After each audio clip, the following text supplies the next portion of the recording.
நம்பத்தக்கவரே உமக்கு ஸ்தோத்திரம் என்ற இந்த புதிய நாளினை நாம் தொடங்குவோம். யோவான் எழுதின சுவிசேஷம் 2ஆம் அதிகாரம் 23வது வசனத்தை பார்ப்போம். பஸ்கா பண்டிகையிலே அவர் எருசலேமில் இருக்கையில் அவர் செய்த அற்புதங்களை அநேகர் கண்டு அவருடைய நாமத்தில் விசுவாசம் வைத்தார். தேவனுடைய அற்புத செயல்களை காணும்போது அவர் மீது அதிக நம்பிக்கை வைக்கிறார்.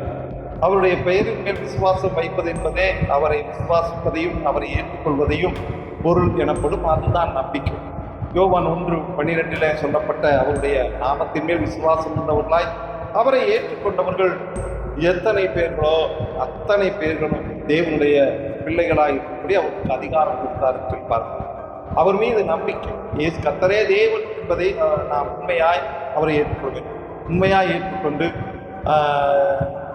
கடமைக்காக அல்ல, கட்டளைக்காக அல்ல, அற்புதங்களுக்காக மாத்திரமில்லை, காரியமாக மட்டும் அல்ல, தேவன் யாரை ஏற்றுக்கொள்கிறார் என்று சொல்லி பார்த்தால் கர்த்தரே தேவன் என்று விசுவாசித்து மனப்பூர்வமாயும் உள்ளான உண்மையாய் ஏற்றுக்கொள்ளுகிறவர்களாய் இருக்கக்கூடிய ஒவ்வொருவரையும் தேவன் அவர்களுக்கு நம்பிக்கைக்கு தக்கவராய் இருக்கிறார்.